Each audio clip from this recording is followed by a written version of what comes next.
আসসালামু আলাইকুম, আমার নাম খাদিজা। আমি যাত্রাবাড়ি নয়নগর থেকে আসছি এই প্রেস ক্লাবে। এটা আমার এই যে হাজব্যান্ডের ছবি, এর নাম হলো সোহেল সোহেল হাওলাদার। এর যাত্রাবাড়ি 3 স্টার সবজি বাজারে থাকে। আমি দীর্ঘ 4 বছর ধরে যে সবজির দোকান করে আইছি, সেই সেই সবজির দোকান ও মায়ের ধরে নিয়ে নিচ্ছে আর কি।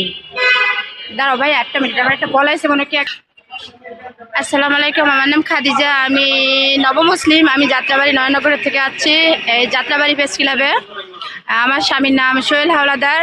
যাত্রাবাড়ি 3 স্টার সবজি বাজারের ওখানে থাকে। আমি দীর্ঘ 4 বছর ধরে যে সবজির দোকানটা আমার হাজব্যান্ড এখন করে, আমি দীর্ঘ 4 বছর ধরে ওখানে সবজির দোকান করছি।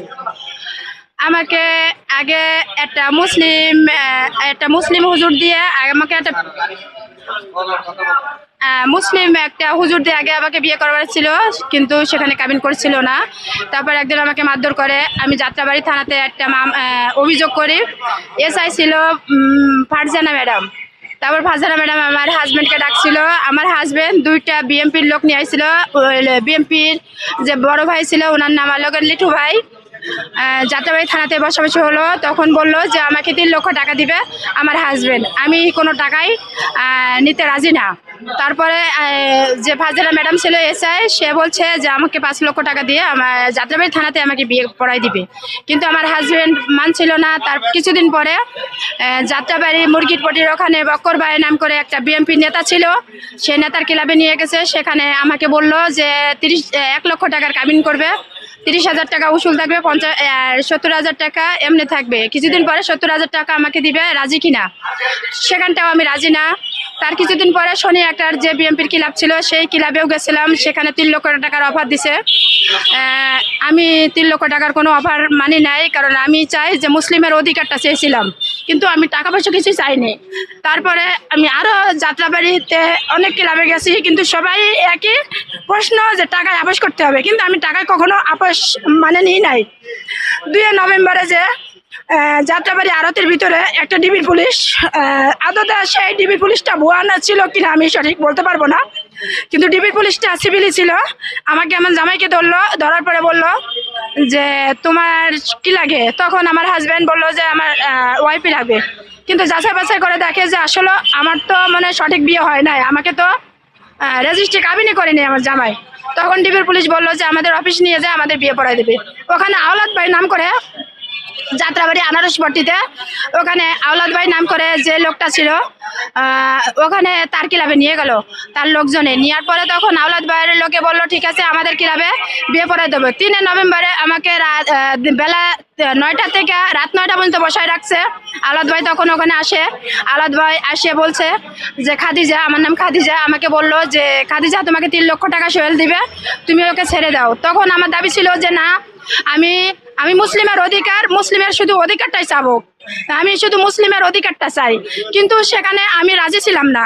তার কিছুক্ষণ পরে আমার হাজব্যান্ডের ভাই আসলো। আসার পরে তখন বলল ঠিক আছে, আলাদ ভাইও বললো যে ঠিক আছে তোমাকে আমি এই ক্লাবে বিয়ে পড়াই দিব, কিন্তু রাত 9টা পর্যন্ত রাখছে। রাখার পরে বিএমপির সব লোক টাকা খাইয়া ওখান থেকে সব বিএমপির লোক চলে গেছে। ওখানে শুধু ছিল চিপারটা বিএমপির অফিসের ভিতরে। আমাকে ওখানে নিয়ে বসালো, ওখানে আমার খেতে দিল। তারপরে ওখানে আমার হাজব্যান্ড সোহেলের ভাই আরিফের বন্ধু লিংটন কিন্তু একটা কাজী নিয়ে এসে নারায়ণগঞ্জ আদমজি থেকে আনার পরে ওখানে দেখাইছে যে 5 লক্ষ টাকার কাবিন, 50,000 টাকা উসুল। তারপরে পরের দিন আমি আবার আওলাদ ভাইয়ের কাছে আসি। আওলাদ ভাইয়ের কাছে জিজ্ঞাসা করলে বললো যে ঠিক আছে, কোনো সমস্যা নাই। তার কিছুদিন গেল। 11 নভেম্বরে আমাকে বললো আমার হাজব্যান্ড, আমাকে ফোন দিয়া 4 নম্বর বিবি বাগিচা ওখানে ডেকে আনলো। আনার পরে তখন আমাকে বললো যা আমাকে নাকি 3 লক্ষ টাকা তাকে দিতে হবে, যৌতুকের জন্য আমার কাছে টাকা চাই।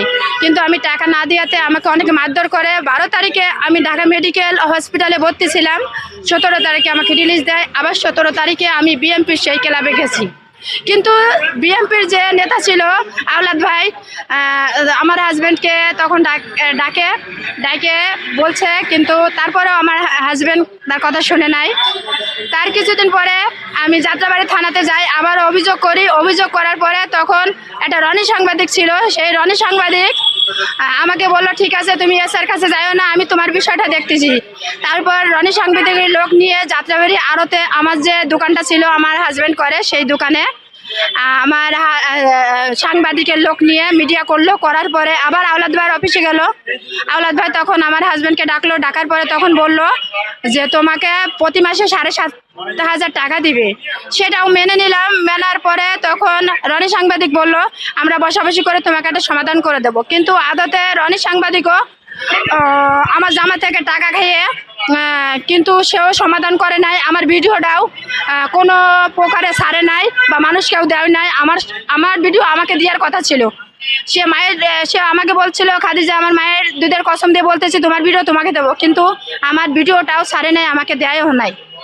তার কিছুদিন পরে আমার হাজব্যান্ডের কাছে টাকা চাই, টাকা চাইলে আমাকে খুব হুমকি দেয় যে তোর তালাক হয়ে গেছে, কোনো টাকা পয়সা তুই পাবি না। তার কিছুদিন পরে আমি গোলাপবাগ ডিআইজি স্যারের কাছে যাই। তখন ডিআইজি স্যার থেকে আমাকে যাত্রাবাড়ি থানাতে আমাকে একটা মামলা করে দেয়। সেই মামলায় আমার হাজব্যান্ড আমার স্বামী সোহেল ওয়ারেন্ট হয়, কিন্তু এসআই ছিল নূর হোসেন স্যার, কিন্তু নূর হোসেন স্যার তাকে আসামিদের ধরতে পারে না। তার কিছুদিন পরে আমার যে দেবর আরিফকে নিয়ে থানার ভিতরে বসাবসি করে, তখন আমাকে বলে যে খাদিজা তোমাকে 50,000 টাকা দিব, তুমি কি মানবা? তখন আমার দাবি ছিল যে আমি শুধু অধিকার মুসলিমের, আমি স্ত্রীর মর্যাদা চাই, কিন্তু সেটাই আমার দাবি ছিল, কিন্তু সেখানে মানছে না। তার কিছুদিন পরে ঢাকা যে কোর্টে গেছিলাম, সে কোর্টে যেয়ে আমার হাজব্যান্ড আর আমার 3 নম্বর সতীন যায় ওখানে আপোষ করে, আপোষের জামিন, হ্যাঁ সতীন 3টা আপোষ করে, আপোষের জামিন করলো। তখন মহিলা জজ ছিল, তখন জজ প্রথম দিন জামিন দিছিল না, পরের দিনও আবার আরেকটা কোর্ট ছিল, তখন আপোষের জামিন নিচ্ছে, কিন্তু আমার হাজব্যান্ড কোনো আমার সাথে আপোষ করে নাই।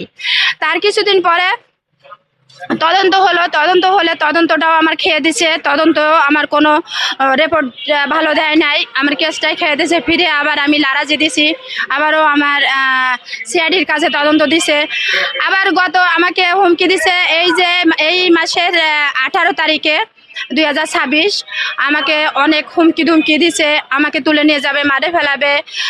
আমি যাত্রাবাড়ি আসিয়া 18 তারিখে একটা অভিযোগ দায়ের করছি। এখানে এসআই ছিল রফিক স্যার আমার হাজব্যান্ডকে 4 নম্বর বিবি বাগিচার থেকে রাতের বেলা যায় তুলে নিয়ে আসে, রাতের বেলা রাখছে। রাখার পরে পরের দিনকে আমাকে বলে খাদিজা আমি ব্যবস্থা নিব, কিন্তু মোটা অঙ্কে আমার কাছ থেকে টাকা খাইয়ে তাকে ছেড়ে দিছে, আমার কোনো পদক্ষেপও নেয় নাই। তা আমি সকল মানুষের কাছে যাইতেছি শুধু বিচারের জন্য, কিন্তু কেউ কোনো বিচার বা প্রশাসনে বা আইনের মাধ্যমে আমি একটা বিচার পাইতেছি না। কিন্তু আমার জামাই টাকা দিয়ে সব মানুষ কিনতেছে। আমি প্রশাসনের কাছে একটাই দাবি, আমার মুসলিম ভাইদের কাছে একটাই দাবি, আমার মিডিয়া ভাইদের কাছে একটাই দাবি, আমি যেন সুস্থ বিচার পাই। সুস্থ বিচার জন্য আমি বারে আসতেছি, বারে বলতে চাইতেছি যে আমি যেন একটা সুস্থ বিচার পাই, যেন প্রশাসনও একটু দেখে যে আমি হিন্দুতে মুসলিম, আমার মা বাপ কেউ নাই, রাস্তায় ঘুরতেছি। 9 মাস আমার ঘর ভাড়া, খাওয়ান টাউন কিছু দেয় না। আমার যে কাবিনটা করছে বুয়া, আমার যে তালাক নামা 6 মাস হয়ে গেছে বয়স, সেটাও করছে বুয়া। আমাকে অনেক হয়রানি করতেছে, হুমকি দুমকি ভয় দিচ্ছে। আমি প্রশাসনের কাছে আশ্রয় চাই, প্রশাসনের কাছে একটু নিরাপত্তা চাইতেছি যে আমার মা বাবা ভাই বোন কিছুই নাই। আমি সকলের কাছে নিরাপত্তার জন্য আবেদন করতেছি, যেন প্রশাসনটা আমার বিষয়টা একটু দেখে, যাতে আমার দূরত্বটা বিচারের আইনের গতিতে আমার হাজব্যান্ডকে করে। আমি প্রশাসনের কাছে আমার কাছে এটাই চাওয়া, আমি মিডিয়া ভাইদের কাছে আমার এইটা চাওয়া, মুসলিম ভাই সকল মুসলিম ভাই যেন আমার পাশে দাঁড়ায়, এটা সুস্থ আমাকে বিচার দেয়, আমার সংসারটা ফিরিয়ে দেয়, যাতে আমি স্ত্রী মর্যাদা পাই, এটাই আমার দাবি।